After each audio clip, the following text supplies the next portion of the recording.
नमस्कार दोस्तों, बहुत बहुत स्वागत है आपके अपने YouTube चैनल एस्ट्रोलॉजर जय बाबा में। आज हम आप लोगों को जानकारी देंगे रेड गार्नेट के बारे में। रेड गार्नेट सूर्य का उपरत्न होता है, लेकिन यह मंगल, सूर्य और राहु 3 ग्रहों के लिए ये पहना जाता है।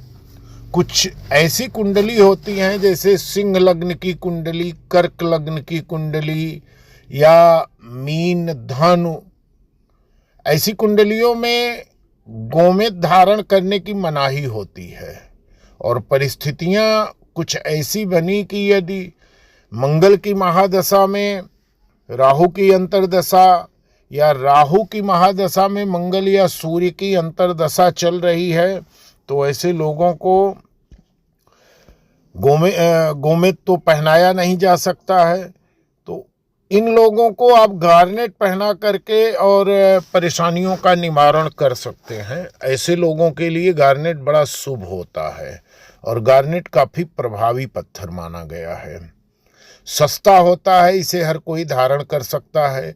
या जिनको माणिक धारण करना है, किसी कारण बस माणिक महंगा स्टोन है, नहीं पहन सकते हैं, तो वो गार्नेट धारण करके भी लाभ ले सकते हैं।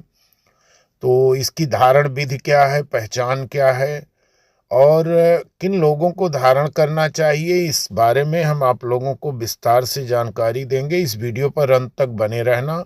यदि आप हमारे चैनल पर पहली बार आए हो तो चैनल को सब्सक्राइब करना न भूलिए। दोस्तों, यदि जन्म कुंडली से संबंधित कोई जानकारी चाहते हैं, कुंडली मिलान करवाना है, कुंडली विश्लेषण करवाना है या किसी भी प्रकार का ज्योतिषी परामर्श चाहते हैं, किसी प्रकार का रत्न, उपरत्न, रुद्राक्ष खरीदना चाहते हैं, तो हमारे इस नंबर पर आप कॉल कर सकते हैं। आपकी पूरी सहायता होगी। तो चर्चा कर रहे हैं हम रेड गार्नेट की। रेड गार्नेट बहुत ही लाभकारी पत्थर है और इसे रक्तमणि भी कहा जाता है। सुरक्षा और अभिव्यक्ति का पत्थर माना गया है और नकारात्मक और बुरे विचारों से बचाता है।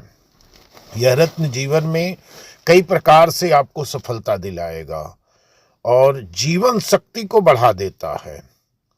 हृदय संबंधित समस्याओं को दूर करने और इम्यून सिस्टम को मजबूत करने में भी ये मदद करता है।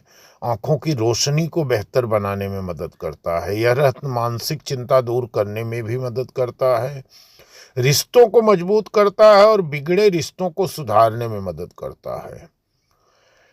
आपके कौशल को ये विकसित करेगा।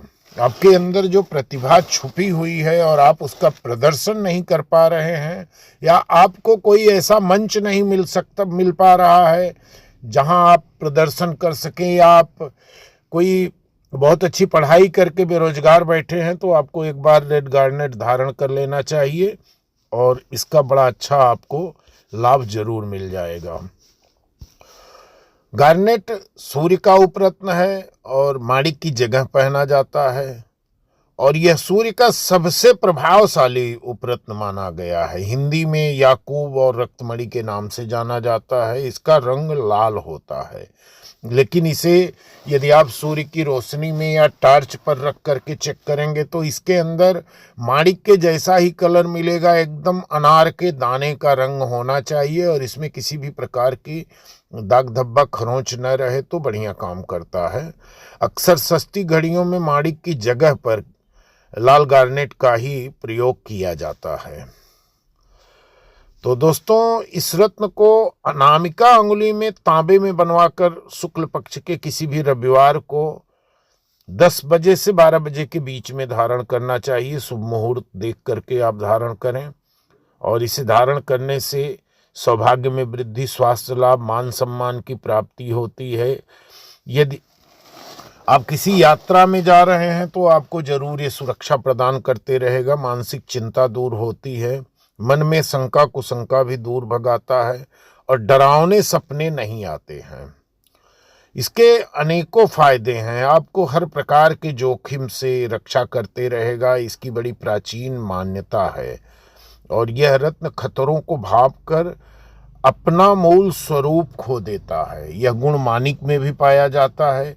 यदि आपके ऊपर कोई आपदा विपदा आने वाली है तो माणिक रंग बदल देता है। इसी प्रकार गार्नेट का भी वही गुण है। अगर आपके ऊपर कोई आपदा विपदा आने वाली है तो गार्नेट भी रंग बदल देगा। आप मतलब इसका कलर फीका दिखने लगेगा। तो आप सतर्क हो जाइए और उससे संबंधित आप किसी अच्छे ज्योतिषाचार्य से परामर्श करके पूजा पाठ चालू करवा लें तो बेहतर होता है। और जिनकी महादशाओं में सूर्य और राहु की महादशा अंतरदशा आपस में टकरा रही हैं, दोनों शत्रु ग्रह हैं, या जिनकी मंगल के साथ राहु की महादशाएं टकरा रही हैं, अंतरदशाएं टकरा रही हैं, तो मंगल और राहु की महादशा अंतरदशा जब साथ चलती है तो अंगारक योग बना देती है। तो ऐसी परिस्थितियों में भी रेड गार्नेट बहुत ज़्यादा लाभकारी पत्थर माना गया है, बशर्ते इसे धारण करने का विधि विधान आपको अच्छी तरह से मालूम होना चाहिए। क्योंकि कोई भी पत्थर बिना अभिमंत्रित किए यदि आप पहन रहे हैं तो शायद वो नुकसान कर दे। जमीन का खजाना है, इस पर आत्माओं का वास होता है, तो इसका शुद्धिकरण किए बिना और विधि विधान से अभिमंत्रित किए बिना इसे नहीं धारण करना है। तो इसके लिए आपको किसी योग्य ज्योतिषाचार्य का परामर्श भी लेना चाहिए। और गार्नेट भी धारण करने से पहले कुंडली का बारीकी से विश्लेषण करवाना जरूरी होता है, क्योंकि सूर्य का पत्थर है और इसकी जो ऊर्जा होती है ये काफ़ी प्रभावी होती है। तो दोस्तों, इसकी पहचान यही है कि सबसे बेहतर पहचान तो होती है कि लैब रिपोर्ट करवा लेना सबसे अच्छी पहचान है। यदि किसी कारण बस आप कुछ ऐसे प्लेस पर हैं जहां ये व्यवस्था नहीं हो पा रही है तो इसकी पहचान आप बारीकी से कर सकते हैं। गार्नेट बाहर से डार्क रहता है, लेकिन जब उसको रोशनी में लेंगे तो अंदर अनार के दाने की तरह एकदम छटा दिखाई देनी चाहिए, वही असली गार्नेट होता है। और इसको तांबे में बनवा करके आप दाहिने या बाएं हाथ की किसी में भी अनामिका अंगुली में धारण कर लीजिए। जैसे कुछ लोग मूंगा पहने हैं दाहिने हाथ में, तो गार्नेट पहनना चाहें तो बाएं हाथ में पहन सकते हैं, या कोई बाएं हाथ में मूंगा पहने हैं तो आप दाहिने में गार्नेट पहन सकते हैं। लाभ दोनों हाथ में बराबर ही मिलता है। तो दोस्तों, इसी के साथ वीडियो समाप्त कर रहा हूं। वीडियो को एक लाइक एक कमेंट करना न भूलिए। यदि आप हमारे चैनल पर पहली बार आए हैं तो सब्सक्राइब कर लीजिए। किसी भी प्रकार का रत्न या उपरत्न रुद्राक्ष खरीदना चाहते हैं तो हमारे प्रतिष्ठान के माध्यम से खरीद सकते हैं। पूरी तरह से व्यवस्थित लैब सर्टिफाइड रत्न रुद्राक्ष आपको मिलेंगे। भारत के हर छोटे बड़े शहरों में कैश ऑन डिलीवरी की पूरी व्यवस्था आपको मिलेगी। धन्यवाद।